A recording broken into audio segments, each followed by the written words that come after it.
আরে কর্ম হবে এই বেটা, আমার মতো 24 ঘন্টা বসে তুমি একই জায়গায় কাজ করো, তোমার এই কোমরের ব্যথা থাকবে না। বল এই কট মাসের আমিও রাখছি কোমরে, আমি রাখছি লেজের কাটা, এই যে লেজের কাটা রেখে দিয়ে রোগ থমক রোগ সারা লোক নেই।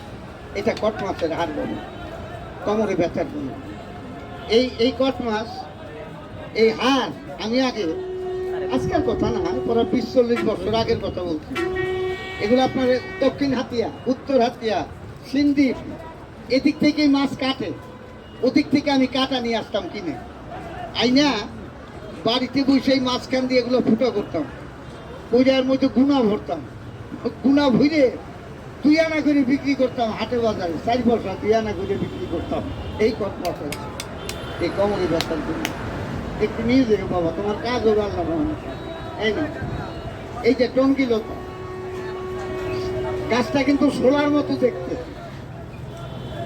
এই যে টঙ্গিলতা গাছটা কিন্তু সোলার মতো দেখতে, কিন্তু গাছ সবাই চিনে, কিন্তু নিয়ম জানে না।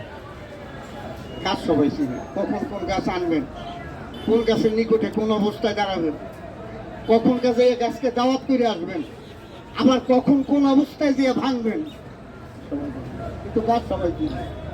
এই যে শ্বেতাগন্ধ, মেয়েদের সাদা সেরাপে কষ্ট হয়, আমার মাকে বলবেন 3টা দিনই তাবিজটা বেঁধে চাল ধোয়া পানিটা যেন খায়।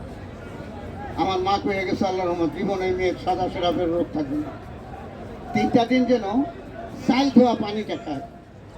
একটা তাবিজ আবার পয়সা তৈরি করতেছে, সাপে খায়, গাছ একটু দিচ্ছি লজ্জাপতি গাছ, একটু দিচ্ছি লজ্জাপতি গাছ। আমি আপনি কোমরের ব্যথায় দাঁড়াইতে পারেন না, আপনার ঘন ঘন প্রস্রাব, এই প্রস্রাবের মধ্যে আপনার ক্ষয় হয় গলার কটের মতো।